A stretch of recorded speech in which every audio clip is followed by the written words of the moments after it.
Hai Kosem dan Ciklau, boleh dong bagiin tips atur cash flow biar bisa nabung? Nah, kita mau bagiin 5 tips atur cash flow biar bisa nabung ala Gen Z di video ini. Simak ya.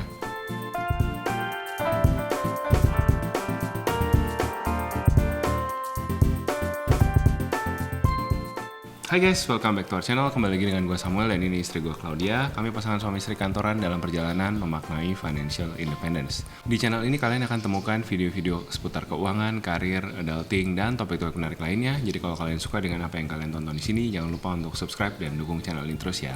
Nah, tadi di awal gue nyebut Gen Z. Nah, mungkin pada bertanya-tanya nih, Gen Z itu apa? Jadi kita mau jelasin dulu ya. Nah, obrolan soal berbeda generasi sebenarnya. Ada generasi A, B, atau C, atau D gitu ya. Selalu memancing keributan ya, memancing diskusi di media sosial.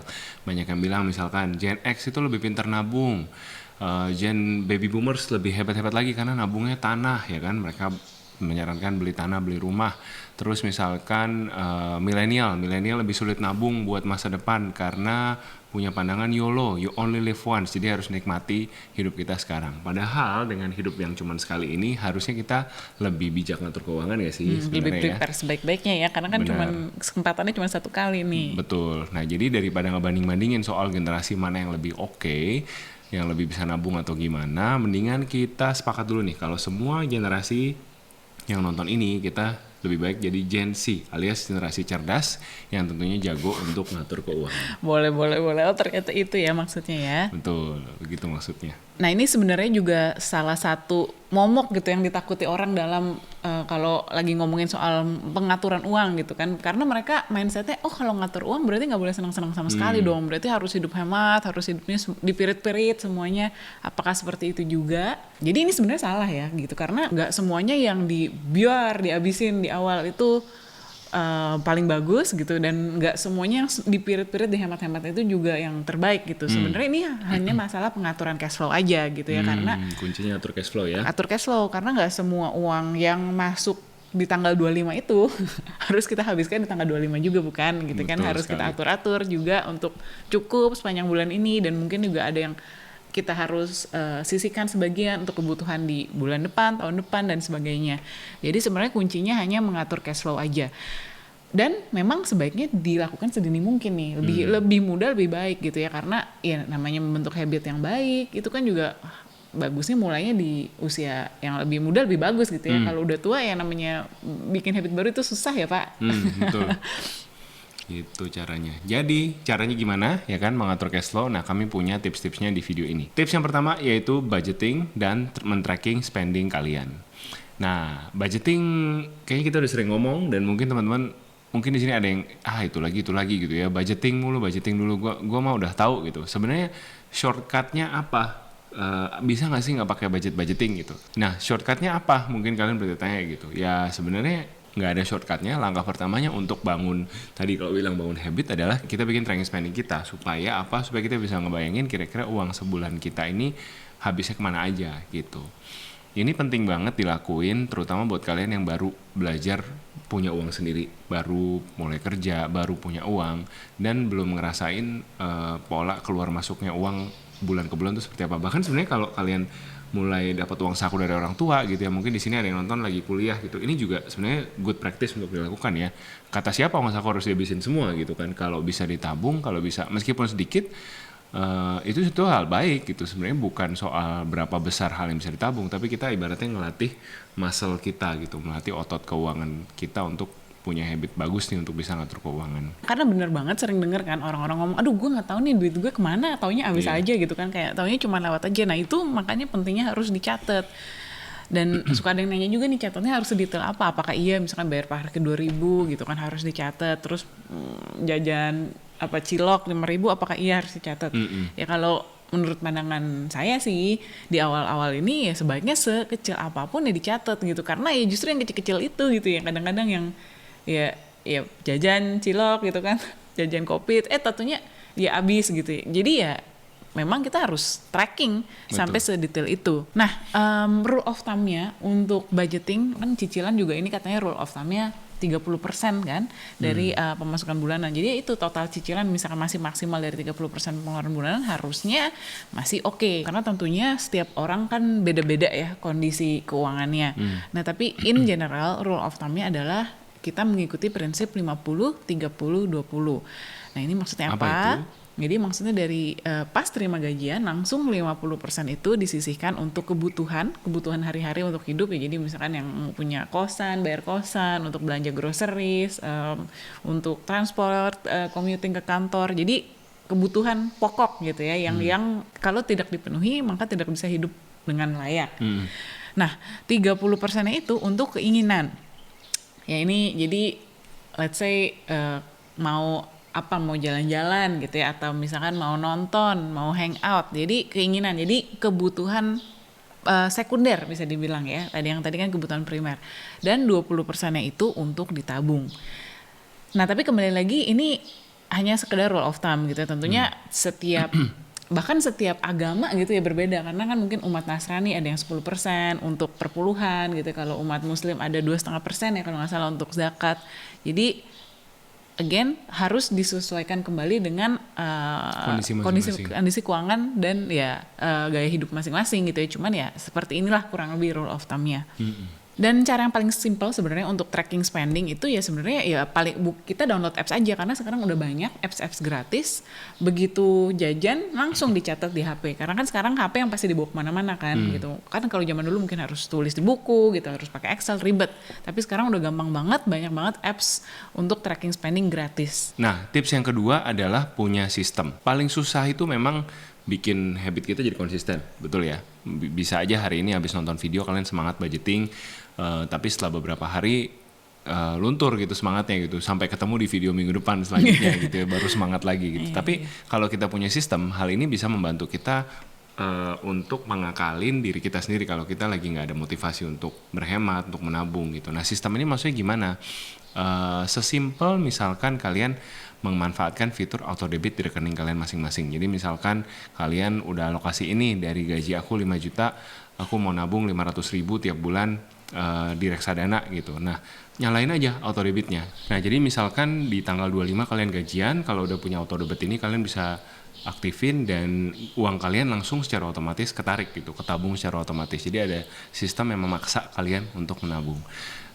Kalau kalian udah punya pasangan gitu ya, bisa juga jadikan pasangan kalian sebagai accountability partner. Accountability partner ini maksudnya gimana? Seseorang yang ikut ngawasin kalian gitu. Ngawasin ya bukan kemudian kalian dihukum gitu ya kalau misalkan diteror gitu ya. Diteror, tapi at least kalian punya cheerleader lah gitu, seseorang yang ikut menyemangati kalian dalam journey kalian mencapai target apapun itu gitu ya.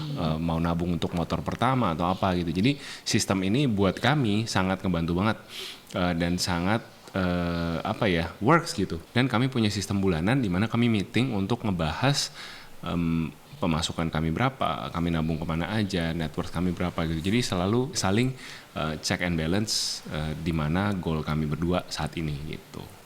Tapi saya belum punya pasangan kok.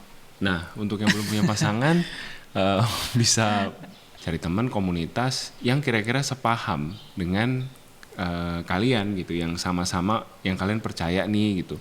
Bukan tipikal teman yang duit lu udah banyak ya gue pinjem dong, itu bahaya juga ya. Atau gitu. enggak dihabisin aja semuanya, belanja aja gitu kan. YOLO. Jadi hati-hati pilih teman juga gitu. Kayak generasi cerdas ya kan, kalian cari juga sesama orang-orang cerdas lainnya yang juga bisa membantu kalian dalam journey kalian menuju menabung atau mengatur keuangan yang lebih sehat ini. Gitu. Yang ketiga, plan your hangouts. Nah, ini mungkin yang paling penting dilakukan untuk para kaula muda.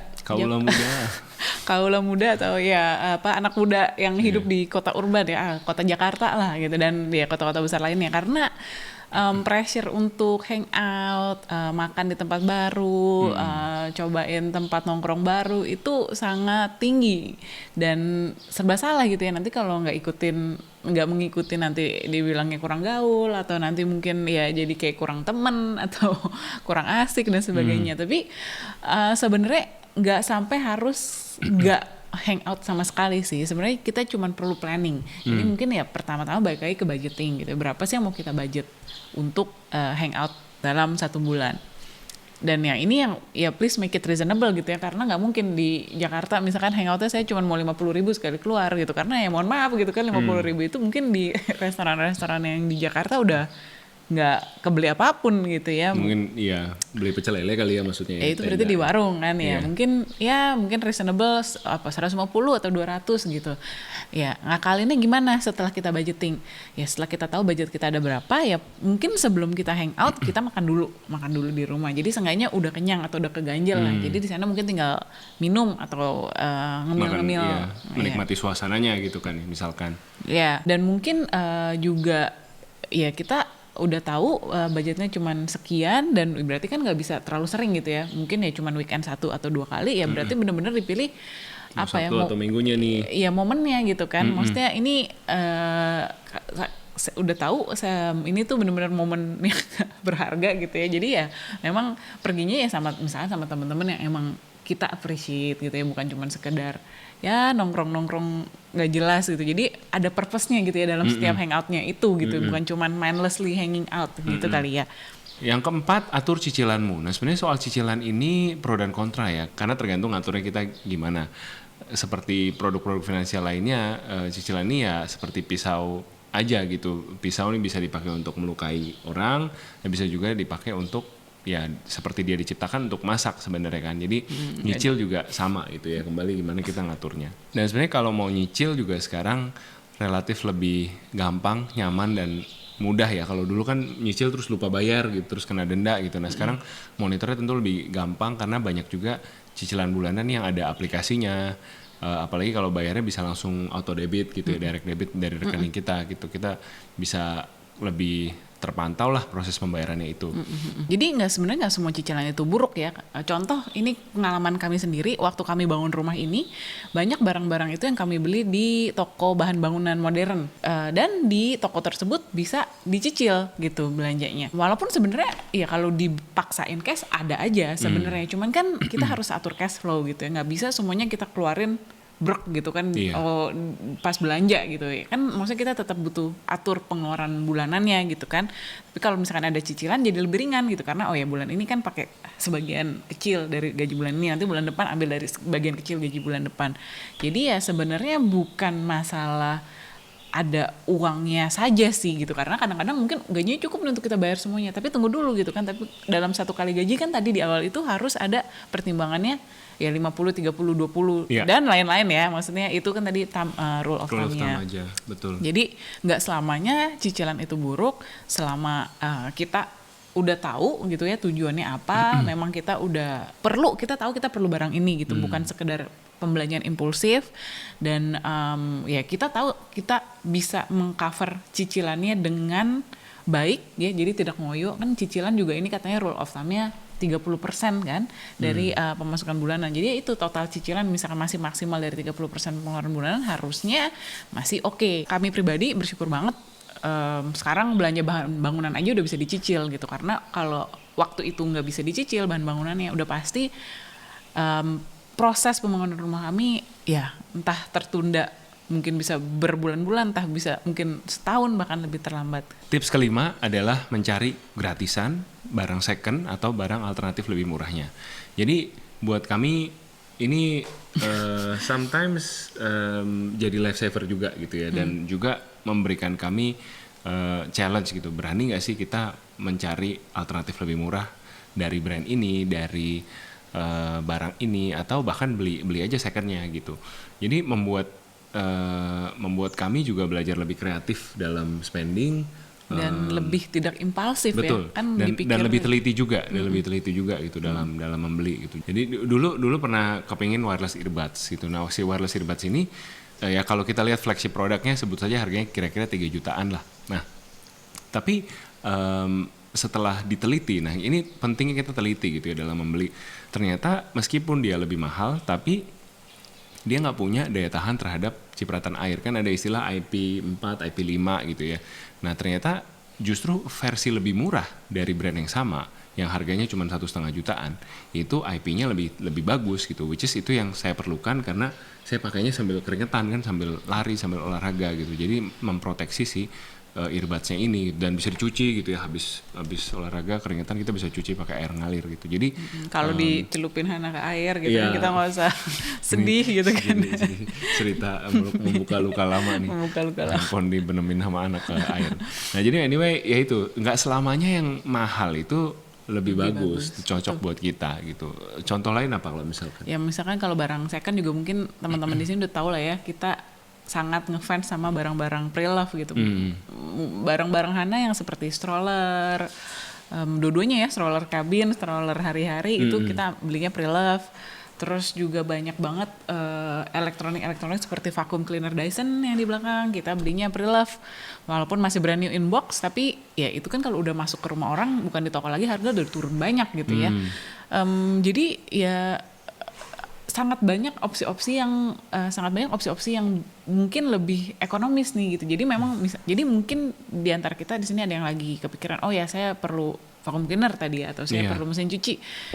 Ya boleh aja sih langsung ke tokonya untuk tahu kira-kira spek apa yang cocok. Tapi jangan lupa juga untuk browsing lebih jauh gitu kan, baca-baca review, karena kadang-kadang ya ada taunya ada barang pre-love yang lebih bagus gitu kan, dengan kondisi yang masih sangat baik, dengan harga yang udah miring gitu, atau mungkin tadi justru setelah baca-baca speknya, oh ini nggak sesuai dengan spek kami gitu kan, mungkin speknya ketinggian justru, atau ya nggak sesuai aja, dan ada produk lain yang speknya lebih sesuai dengan harga yang lebih murah gitu. Betul. Jadi cerdas itu tadi, Gen Z tadi ya, cerdas ya.